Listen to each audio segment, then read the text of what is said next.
I've got my next guests in the studio, and I'm very happy to have both Andrew and Bill here with me, and they are very, very much involved with the project that's trying to whip up enough enthusiasm from all those that matter for a train from Cessnock back to the rest of the coalfields. And there's a lot of people out there enjoying the concept. They really think it's a great idea. I'm talking about the public themselves. So how's it going with Andrew? How are you finding it so far? Firstly, good morning, Warren, and the listeners out there. It's very encouraging, Warren, to tell you the truth. Like, we've sort of gone from, I suppose, being an action campaign to being a action project now. Like, we're getting good responses from people in government and the public. Like, we're getting good response. That's excellent. It is, and the public are behind it. A lot of the public are behind it. A lot of the public, of course, are very sceptical because they've seen things that have happened in this area in the past where money's been put into particular projects and they haven't been supported. Yeah. Haven't been supported, and they've fallen over. So there's been some problems in the past. Now, Bill, you've done some remarkable work. I've been looking at your report that you've done, and some remarkable work into the case for the trains. And of course, I've mentioned it earlier in the program. It's Giddleston Heights, Curry, Western Abermain, Neath, Kersley, and Cessnock and Bellbird. All those areas are going to be part and parcel of this project. So a lot of work gone into it. How are you finding your side of it now? Yeah, a lot of work has gone into it, and thanks for those kind words. Look, I'm really enjoying actually being part of it because I've worked in the rail industry for my whole career. All right. But this is a great opportunity to really use the skills I've got and the experience I've got and contribute to the community I live in, which is not something I've ever had the opportunity before to do. So I'm enjoying that side of things. And as Andrew said, engaging with people over it. Virtually everyone you speak to says this is such an obvious idea, we should do this. The document's been really useful as well, the case document, because as you alluded to, there's a lot of scepticism, a lot of rumours, assumptions around what the corridor could do and what it couldn't do, and it's been great to be able to dispel those. So things like we could get a usable travel time using this corridor. Yesterday or the other day, we had a comment come back from someone who said, there's no way you get that. Well, actually, we've done the work to prove you can get between Cessnock and Newcastle a travel time of 50 minutes or so, which is as good as you'll drive. Or better. Better. But looking at the case that you put together, you've looked at so many aspects of this particular project, if we call it a project, but so many aspects of it. There's been a lot of work done into those. Mm-hmm. Which have been the most challenging for you, though? The most interesting things have been going back through getting historical information about the corridor, like the alignment and the way and the geometry of that corridor. So then to be able to translate that into realistic travel times. The work we've done there is actually based on the facts of the corridor, not on a set of assumptions. I've trawled through the census statistics and data and stuff like that to try and get the stat of the people and the population along the corridor. And equally, as you might have seen in the document, I've gone around and done the same thing for plenty of other corridors just to get the comparison. Is this a realistic project? The whole lot of it's been challenging, but it's been an awful lot of fun and quite rewarding as well. With the corridor itself and the areas that it's going to be servicing, are there particular pockets of community that are going to get more benefit from this, or more, hopefully, more encouraging by the project to say, well, yes, we'll use this if it comes our way, because if you're looking at a number of diverse areas along that particular route. Are there some that are saying, yes, we'll use it, others saying, well, no, not really, I can't see the point. We drive, we're only 2 minutes from the expressway, and we're in Newcastle. At the moment, Warren, we've just put up a survey on the website that people can go to. So that's the information we're trying to get now, is the people in those different locations, are they interested, how would they use it, what would they use it for the most, how many people in their family would use it, all that sort of information. Because you can't, obviously, census won't tell you that, and we haven't got enough feet on the ground to door knock it. So sort of encouraging people now that the petition's finished, because that was our first drive, was to get that petition finished up, which we got 2,750 names on, which is pretty good, is now to visit the website, which is www.traintocessnock.org, and fill in the 5-minute survey and give us an idea of will they use it, how will they use it, who will use it, and any reasons why they don't think it'll be good for them. Well, it's going to be important. I think it's going to be important to be able to isolate particular pockets of population that are going to use it more so than others, so that people can know where they're going to spend the money, what stations are going to need more upgrade, etc. I had a phone call. I mentioned what this was about today earlier on the program, and I was doing my first intro, and one lady rang me and she said, "Why would I do it from Curry? I'm just down the road from the expressway." Okay. She said, "I can understand someone in Cessnock wanting to do it." I said, "Well, you've got Cessnock, you've got Kersley, but you've others." But personally, my wife and I have, in recent times, every time we go to Cessnock, to Newcastle now for a show at the Civic or whatever, we're catching trains. Mm. So we've got to get from Abermain, where we live, to Maitland, and then we train from Maitland to the interchange, and then from the interchange to the light rail. So there's a lot of mucking about. But if this was a route for us from Abermain, it would be much more convenient for us. And I think a lot of this is going to be about, build it and they shall come as well. And we'd like to know where the main use is going to be, but with the population that's growing as quick as this and the demographic of that growth, there's a lot of young people. There's going to be a lot of youth that are going to need this. We've also got an ageing population up here. We've got a high level of disability in the community and a high level of disadvantage. There's a lot of people here who don't have cars and can't afford to have 5 cars to run their house just because there's no public transport. So if you make it appealing enough, good travel times, good comfort, accessible stations and things like that, I think the use will come up just because it's better. Well, the other one of the criticisms that's been levelled at the project overall is that we have seen a lot of money put into buses and changing of bus routes to get to Morisset Station, for example, from Cessnock, and people just don't use them. The bus will run from Cessnock to Morisset Station to catch up with the train with 3 people on board. People are saying, well, if they wouldn't use the buses when they're there, and considering that the population, the aged population, can do that for $2.50 with the Opal card, it's that sort of criticism that we're copying. People haven't used the facilities that have been provided. Why would they use this facility? Well, I think all the conversations I've had with people, Warren, is that the buses aren't appealing at all. It's not so much that the service is not being used, it's not functional or desirable. The buses that they're using to get from Cessnock into Newcastle, for example, are suburban buses, but they're running them on an expressway. They're hard riding, they're noisy, they're crowded, there's no room for surfboards, bikes, mobility scooters, anything like that. So the type of people that are going to need public transport actually don't have a public transport system that gets them there in the right time or with the equipment they need to take with them. And the same thing, I don't know what bus runs to Morisset, but I'm guessing it's probably one of the same buses. Oh, they're quite reasonable. They're coaches. They're quite coach. reasonable coach. But people in general, if you ask them, they don't like catching buses. I think we're also looking at a different, let's say an interrupt to the way we think about public transport in this area. As Andrew says, the buses we've got at the moment are infrequent. They go random places. Like, I think any given bus route typically might have 3 or 4 buses on per day. So it's not something you can actually catch and do your business and come back, because it's just, that's the constraint. So hence you drive and you don't know and use it. And this is, use becomes an indicator of, is that a valuable product or a valuable service type of thing, and it's not.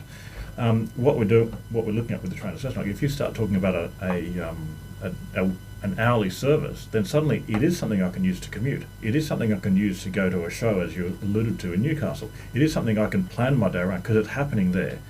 And then I would go beyond that. We've recently put a submission to Council in response to their 2023 Traffic and Transport Strategy, and says we need to be thinking bigger. First thing is, of course, the Train To Cessnock. But then around that, how do we rearrange buses to feed that so you've got actually a service so that you can get from Knockabar into the train and then catch it in Newcastle seamlessly? How can how do we rethink all those things to actually provide a viable and meaningful public transport network rather than what we've got now, which is simply not usable as people are voting by their feet? You're quite right, and I think that's one of the difficulties is that people have sensed that they're not going to get a better bus route. That's not going to happen. Things that are going to continue as they are.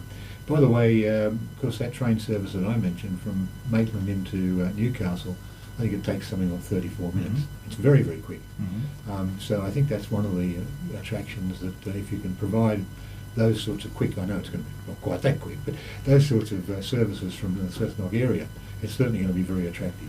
We've done the work on this. So the service from Maitland to Newcastle, depending on whether you catch express or all stoppers, is a different time. We've proposed with the Train to Cessnock that we actually have an express service from Maitland, and then we have service from beyond there. That would mean, from Cessnock, broadly speaking, the numbers in our report, but about 25 minutes from Cessnock station to Maitland, and then about 30 minutes from Maitland through to Newcastle, which gives you that, about 55 minutes. That's all stops. This morning before the interview, I was in Maitland. I had to drive over here. It took me 45 minutes to drive from Maitland to Cessnock. Right. I mean, we could do that by train in 25. Very good. It'd be incredible difference, and people would use that if the service was available. But then again, as people would point out, you could have got the train to Cessnock. We wouldn't have been able to get to the radio station without a long walk down this street. He would have caught the train bus from the station into town. You've still got to have that other service. Yes, you have the connection. And are we saying everyone's going to use it for every transport? No, not at all. No. But some people will, because it will suit them, and it'll be a valuable thing. And that'll be a portion of people that otherwise would have zero option and would otherwise be using cars.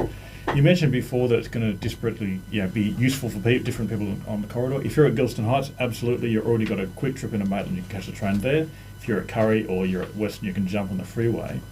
But even in those senses, or those places, if you are a family where you've got someone who goes to work, then they take the car. Then if someone else wants to get anywhere, you need another car. If your child who's 15 wants to go somewhere, you've got to drive them. We're talking about options for all sorts of people in this space. So even if you live in those places like Curry, where you can jump on the freeway easily, this is still a great option for all sorts of people in that community. And into village as well.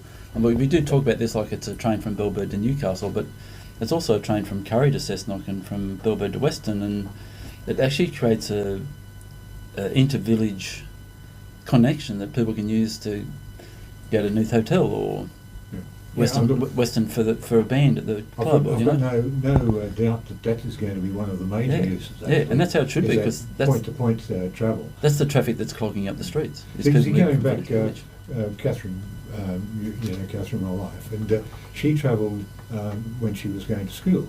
She travelled from Abermain to Maitland. Yeah. That's where she went to school. So it was not to get to Newcastle or anything else, but it was from Abermain to Maitland, and vice versa, of course. So that's something that doesn't happen too often. But also going back to the earlier days of her association with the district, she was in a mining family, and the miners every year got the train down to their picnic day, things like that. So all that's gone. That's history. It's all gone. It's not going to return. But there must be many, many uses that can be put into the normal lives of people, that they can do something a little bit different or do something a little bit more conveniently than what they can at the moment. And cost of living is a big issue too, that politicians at the moment seem to be rolling around in and making good issue of. And if you've got to end up with a house that's got 4 cars just to make it work, the cost of living burden on that family because of that, particularly in this area, rents are going up, cost of ownership of cars is going up, cost of fuel is going up, just to get around, just so that you're not totally isolated in your community. To be able to have an option, like I've got a friend who lives down near High Street, Maitland, teenage kids. Anytime those kids want to go somewhere, they walk across to the station and they hop on a train.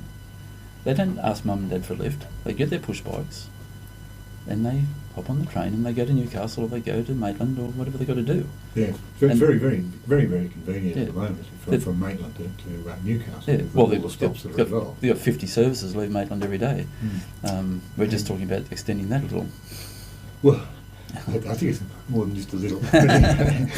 It's quite an extension. The other thing is, of course, there's a great capital cost in all this. We appreciate that this is not something that can be done overnight. Financially, it's going to be a very big burden on the state or whoever does have to come to the party. Yeah, and do you think it'll pay its own way? I mean, we're talking people are used to paying $2.50 for an Opal car trip.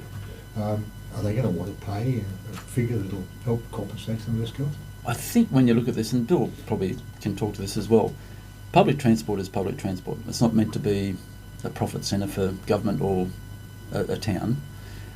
It's a profit centre for somebody who might get a contract to run buses because they're getting paid for every empty seat as well as the full ones. Yeah. But when you're running a proper public transport, the cost of the community is not just in trying to make money out of the transport. It's about relieving the burden on the community for not having public transport. So there's value in de-isolating a community, getting people connected to work, education, fun, taking the burden off families. That's where the profit is. It's actually in the community. And governments have an obligation to provide public transport, otherwise we wouldn't have trains running to Scone and Dundalk and places like that. Very true, very true. There's no question about that. That is part of the government's commitment. Yeah, and since 1972 they've managed to duck that responsibility in Cessnock. Well, I was going to say, how much commitment have they got to spending money for Cessnock? You've got to remember too that this particular area has not been a swinging seat very often, and it hasn't been very often. It's it's happened once. I mean, that's what I'd like to mean. But you've got a situation where people are voters. They're going to be very interested in election results for their community. However, the political parties don't have the will. Yeah, and honestly, like if I was the Labor candidate, either for federal or state here, I think both those levels of government owe this area some sort of recognition for 107 years of loyalty. And being a safe seat shouldn't be something that equals neglect. There should be some reward in that. I know it shouldn't. But when we stop and look at what's involved, and I know that Bill, you've done a lot of work on this, but I don't know whether we've actually got a bottom line costing, and we don't really know what it's going to cost. No, we absolutely do. And this is one of the areas where the work we've done has actually been aimed to dispel the thought that this is going to cost hundreds of millions or billions. I mean, our number we put in the report somewhere between 100 and 200 million. That's obviously dependent on the scope. So we think upgrading the corridor itself is going to be less than 100. But then you've got things like around that, like how do you integrate with the existing railway at Maitland, and there's maybe some work to be done there, which we need to work through. There's questions of any surrounding roadworks to get to stations, that sort of stuff. So that's why we've put a range on it. But even if you take that bound, now we've done in the report some comparisons with other projects, and the cost of this project compared for the value it gives to the community is so much greater. The value it gives compared to the cost is so much greater than any other project I've looked at. I've worked in railways for 35 years, and I don't think there's any project that's ever been in Australia that has been this valuable to the community, cost effective. And right now, certainly it's not the case. Hence our tagline, the best value rail project in Australia. So we're looking at something around, $2,000 to $4,000 per person to provide a rail service here. If you compare other projects, they tend to be 20,000 or 50,000. So a factor of 10 less valuable than this project could be. Right. So to me, this conversation about safe seats and stuff, we are talking something well beyond those things. You think about the issues that get raised on the front page of the Herald every day, and Chris Minns is facing things like affordable housing, things like sustainability, things like where am I going to get enough housing at all? All that sort of stuff. This is speaking to those issues. We've talked for a while about the Hunter Valley taking the overflow of Cessnock. Providing affordable housing, providing transport is fundamental to making that happen. And so it sort of speaks to things well beyond just we're a safe seat, we should get money spent. It's sort of this is part of a national solution here. The other question that's been raised is just how keen the private owners of the rail line to selling these to a government or to a group to make it back into a passenger rail. Is it something that they'd be reluctant to do, with the possibility that maybe, just maybe, their mines will reopen, or they'll want to use it as a coal transport once again in the future? I think from the indications that we're getting that the coal's never coming back to that end of the line, so the chances of there being coal trains on there is sort of next to zero. The owner of the bottom half of the line from East Greta Junction to Cessnock, their main operation that they're making money of is actually at East Greta Junction. They've probably got aspirations to look at the hydro site in terms of maybe getting a line out to there. But other than that, everything from that end of the line outwards to here is a very big safety liability for them. There's a lot of unfenced infrastructure, ageing, falling apart, great public risk, and they know it. And this isn't the sort of, they're very risk averse as an organisation, and to have that on their books. I sometimes wonder about that. The risk and the danger of the current line has never been appreciated by the current owners. No. You've had no fencing. You've got children crossing the line to get from part of a township to another part of the township. It's never been recognised for what it is. It's been a horrendous and this safety risk. This will change, and there is actually a new owner.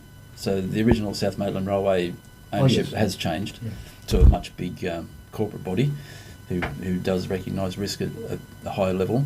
And obviously with the upgrades to the corridor, all that has to be addressed anyway. You're going to have trains running at proper track speeds. There will have to be more fenced areas, better level crossings, all that stuff has to be addressed. But the owner of SMR have indicated that they're ready to sit down and talk to the government about acquisition. Preliminary sort of communication with Yancoal, who owns the Cessnock to Bellbird end, they've got to either restore or hand that over. So they have to spend money to get rid of that liability and to honour their requirements as a mine, to rip all that up and make it back to nature, or they hand it over to the government and not have to spend that money. So I think they're also open to the idea. So it certainly is an incentive for them. Oh, absolutely. So, and this isn't going to be tens of millions of dollars worth of acquisition costs. It worries me though. We still do have level crossings. We still do have these sorts of dangers, as well as I said, fencing. I mean, you look at great expanses of the railway line where there is a culvert. The train line runs through. Kids can fall down banks. There's no fence, and all that has to be addressed, Warren. It's a lot of effort as well as money to plan. But it's also already included in the costing that we're doing. Yeah. So we're not just talking about putting some track down on some ballast. We're talking about all the infrastructure that goes with it to make it a safe thing. And like nationally, there's a campaign to improve level crossing safety through better equipment, better education, better signage. All that sort of stuff is already in play. And there's level crossings all through the state that are being improved. I suppose the upshot is that we've got an advantage is that this will be all new right from the start and it'll be meeting those standards. And part of it is about the community being educated and understanding that you don't have a coal train running through at 25 kilometres an hour anymore. You've got a passenger train coming through at 60 to 80, So, but all that has to be managed. And part of the cost that, the hidden cost that we can't explain is that sort of thing. The feasibility studies, the things that need to be put into the design of the corridor.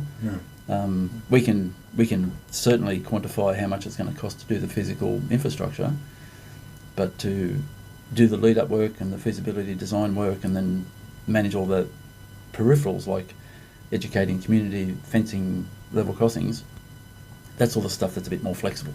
Well, railway stations alone, though, is going to cost a huge amount of money to build railway stations that no longer exist and get people to those railway stations safely. Yeah, it shouldn't be.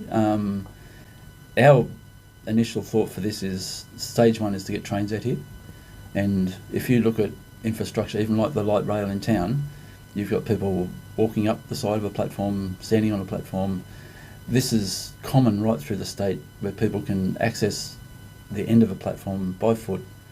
We haven't got multiple tracks, we don't have multiple trains, everything runs on time. You don't have a situation where you've got, like in Newcastle, where you've had to do all this big infrastructure for stations because you've got 4 lines running, the highest volume traffic in the state. So you can't have people walking across the line. But here it's quite But this is the problem, of course. You've got, at the moment, where existing stations are located, people got to those stations by walking across the line. And that's still a feasible thing, Warren. We've still got pedestrian level crossings all through the system that people use on some of the busiest networks. These aren't pinch points. These trains that would come to Cessnock will be coming going across the level crossing at Hamilton. Now, Hamilton, you've got a station with 2 platforms, a level crossing right at the end, and you walk on the end of it. So this is not unreasonable. There's a lot more trains going past the level crossing at Hamilton than there are here, though there will be here.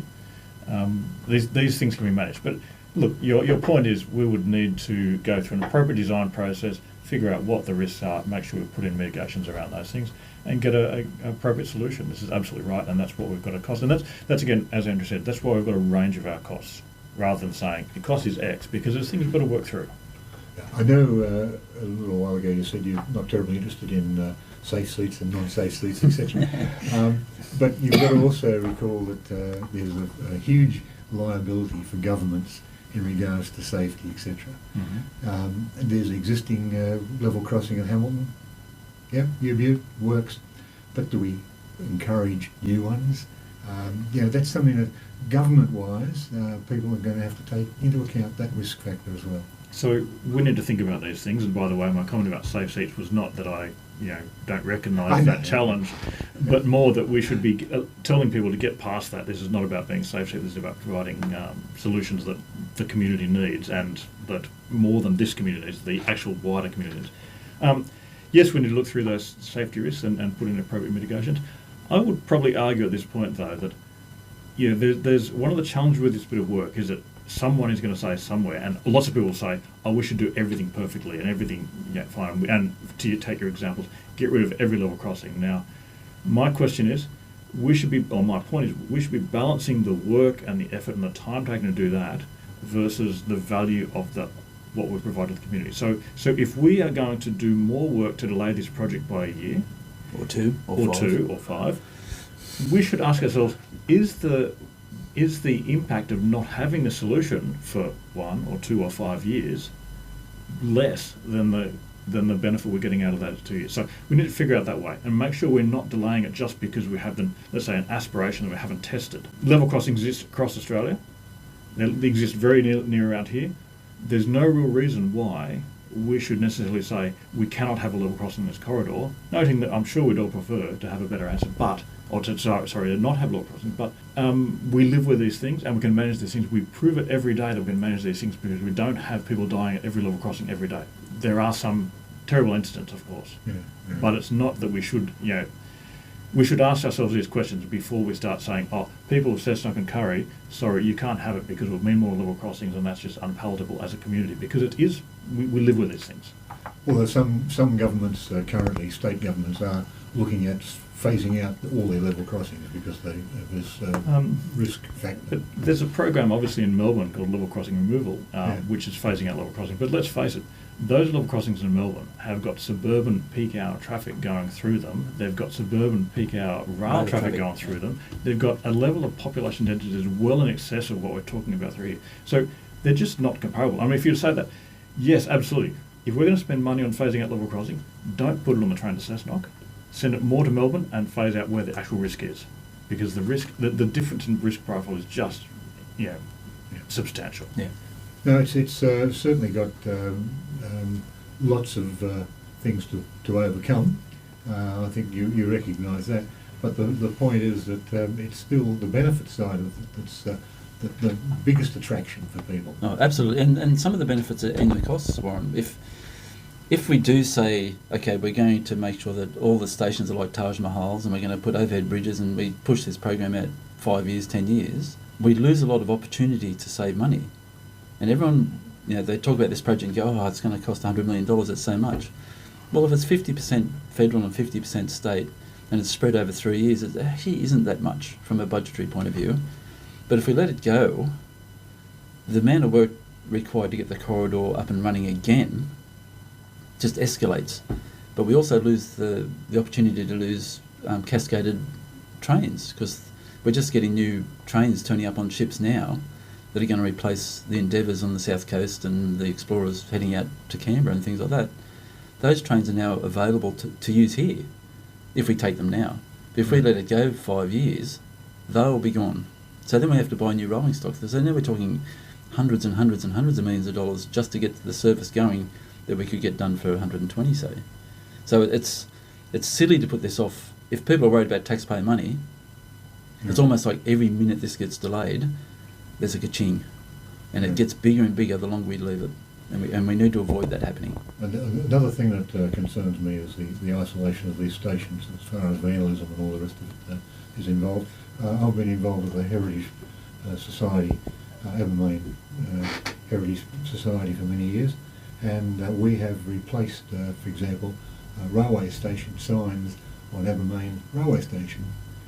We've done things, work there, and you wouldn't believe that in a matter of a few weeks, these very big structures that have been put up as the Abermain railway station are no longer there. Yeah. Why someone wants that in their backyard, I don't know, but there's this sort of isolation of some of these stations that worries me a little bit too. If you look at the modern infrastructure that goes on a station now, we're talking about something that's a glorified tram bus stop. These are very robust structures with a tap and go point, an information board and a speaker. We're not talking about easily damaged. This is a weather protection on a platform that's, could take a cyclone. The lads aren't going to come and pinch it. We're also talking a different context. So if you're putting a sign on Abermain Station now, everyone knows this is a disused station on a disused railway that is partway into the bush, and so what? It's fair game in a way. I'm not saying that's what I think, but that's what we know where the sign is now, but Warren. We're talking about a new. Well, come looking, Bill. We're talking about a new station with lighting, with CCTV, with active use, people going in and out of stuff. It's a totally different context, and so it's not a random thing in the middle of nowhere. I realise that. And if you look at stations like Taro or Sandgate or Hexham, they're the sort of stations you're looking at. They're very robust little structure. Yeah, fair enough. And that's certainly going to be a bit different to what we've had in the past. Oh, absolutely. And the signal boxes at Neath that have been smashed to pieces by vandals and things like that are just not going to be part of the new system. No. Look, it's an interesting thing you raised there. Obviously, there's some heritage along this track. There's a signal box at Neath. There's the water tower at Western. Other things. That's right. That would be an interesting question of how you incorporate that into the actual railway to then recognise that heritage. But there's still the point being you going from a point where these things are seen by the community as derelict and of no use and therefore fair game, to something that is now an active asset. So I was out there with the fire that went through Abermain Curry late last year. I'm with the RFS. We were out there. The way the Rural Fire Service views that corridor is it's disused, and so you see sleepers burning, so all that. And this is not of interest because it's just disused. Our sort of mantra is protect life, protect asset, protect restore morality. The rail corridor doesn't fit into the case of protect asset. So we're moving it, once we start using it, to a point where it isn't a community asset, and we start having an interest in a community asset, rather than right now it's just something that's a liability, a high risk liability. Okay, what do you want our listeners to do? Well, I think that the next step physically is to pop over to the website, traintocessnock.org, do the survey. There's a page on there on how to write a letter to your MP. So there's some template letters available on our document page. There's also traintocessnock.org. Yeah. So all you need to know to write a letter to your MP, how to structure your letter. There's templates to use to give you a basis. Printing out and signing a physical letter is much more effective if you can do it. Otherwise, there's email addresses for all the politicians that are attached to this. They need to start seeing some community investment in this. And if it takes 5 minutes to do a survey and to print out a letter and put your moniker on the bottom of it and send it off, I think that's the next step we'd really like people to take. We're obviously doing a lot of work in the background at the political level. But we need the community to do that same thing. We need to just get that engagement. And honestly, the amount of, I work full-time, Bill works full-time, to be able to muster up, coming onto 3,000 signatures in just a few months of Facebook chat is a very good response. I mean, the council, when they were looking for people to do their survey leading up to their traffic strategy, got 180 responses. Yeah. So you've got the response there. There's no that's question. right. And everything that we put up gets so many positive, supportive comments. So the community out there saying they want this. The next step now is for them to physically take an action to let the government around them know that they want it. Yeah, and get that support going at that level is very, very important. Yeah. We've got 8,500 people that listen to our radio station exclusively. They don't listen to other radio stations. So there's quite a number of people there. We also stream now. Of course. Yes. Well, I did put a lot of people onto the streaming today, knowing they would be a bit out of range. And so we do stream, so we're encouraging people that may not necessarily be in our normal spot. But please, if you're a member of the station or you're just a listener of the station, get onto the site and put some input into it. Yeah, so it's traintocessnock.org. Traintocessnock.org. Bill, thank you very much for your time. No problem. And I will commend you again. The report that you've done to assist this process is extremely good. Absolutely. Thank you for that. And look, in terms of your question of what can people do, I'd encourage them to download the report and just read it through and inform themselves of what could be this. It's available on the website as well. The point of doing it is to paint a picture for people to understand what the possibilities could be. Obviously, it'll go through some process and we'll end up somewhat different to what I've outlined there, but it's to dispel myths and to explain possibilities. Yeah. Okay. And it's been interesting, Warren, just on a final note, that just about everyone from a political standpoint that we've put this in front of has changed their mind about the way they think about it. Well, I think that the basis of the argument has been hairy-fairy, pie in the sky. And too much money. Until Bill has done this sort of report, until you've put forward this, people weren't taking it all that seriously. Yeah, and I think they are now. I mean, that's the best part. And if it's the pollies that are taking it seriously, all the better, because that's where the money's going to come from, that's where the effort's going to come from. That's right. So thank you both for coming in. Thank you, Warren, for your time. It's an absolute pleasure. And we've caught up a couple of times on one or two different things. Maybe you've got to put a little bit more into the political scene as well. We'll see. See how you go with that as well. Okay, so thanks, Warren. I'm very, very pleased to have been able to put the case that you've got before our listeners, and I hope that you get the support there that you look for. 8,500 letters to politicians would go a long way. I'm sure it would.